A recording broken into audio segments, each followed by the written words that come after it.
നിന്നെ വിടുന്ന പ്രശ്നമില്ല. നീ എന്ത് തേങ്ങ പറഞ്ഞാലും എനിക്കൊരു ചുക്കുമില്ല. വണ്ടി ഒന്നുകളയും ഞാൻ.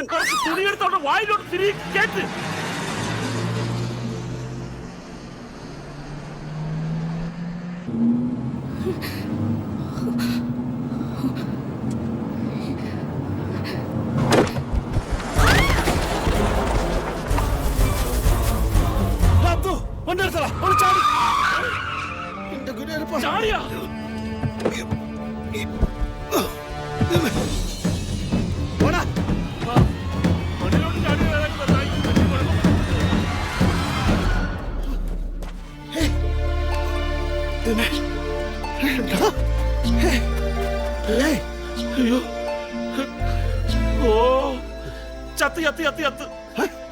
കഴിനാക്കം ഉണ്ടെന്ന് പറയാടാ.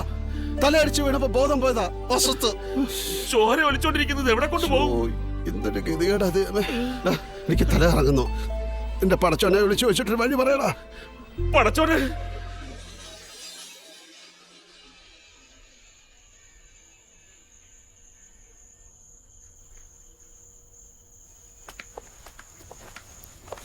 ഇങ്ങടെ ബീവിക്ക് ബോധം വന്ന്.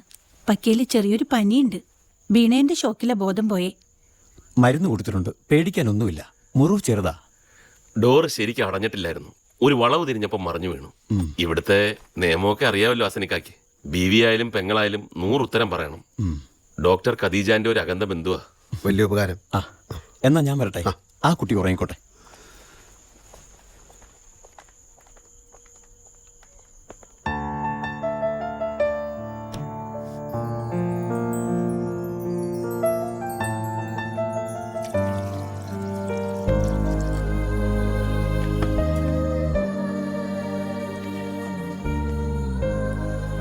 നിങ്ങളിത് കുടിക്കും.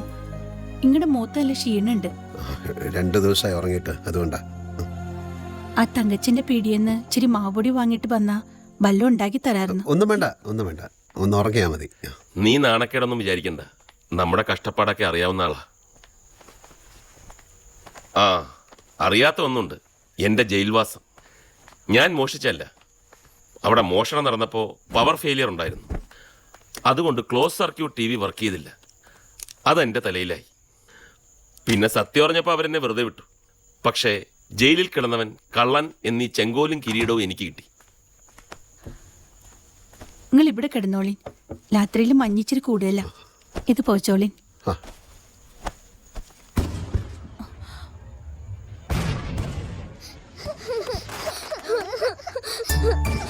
പടക്കം പൊട്ടണ കേട്ട് പേടിച്ചുണന്നതാ രണ്ടാളും.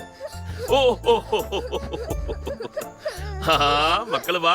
ബാപ്പാന്റെ ചക്കരമോള് പേടിച്ചു പോയോ? സൈത്താമാരെ ഓടിക്കാൻ വേണ്ടി വെടിപൊട്ടിക്കുന്നതാ. രണ്ടാളും വരി, ബാപ്പാടെ കൂടെ കിടക്കാം. ഇബിലീസുകളെ പടച്ചോറ് ഓടിച്ച കഥ പറഞ്ഞുതരാം. ചക്കരക്കുട്ടാ, വാ വാ മോനെ. ഒരു ബന്ധം നന്നായി. ഇല്ലെങ്കിൽ രണ്ടാളും കൂടി എന്റെ ആരും കഷ്ടാക്കിയെന്നെ. ബാപ്പാനെ കണ്ടാച്ചാൽ പിന്നെ ഒന്നും വേണ്ട കുട്ടികൾക്ക്. കിടന്നോളി.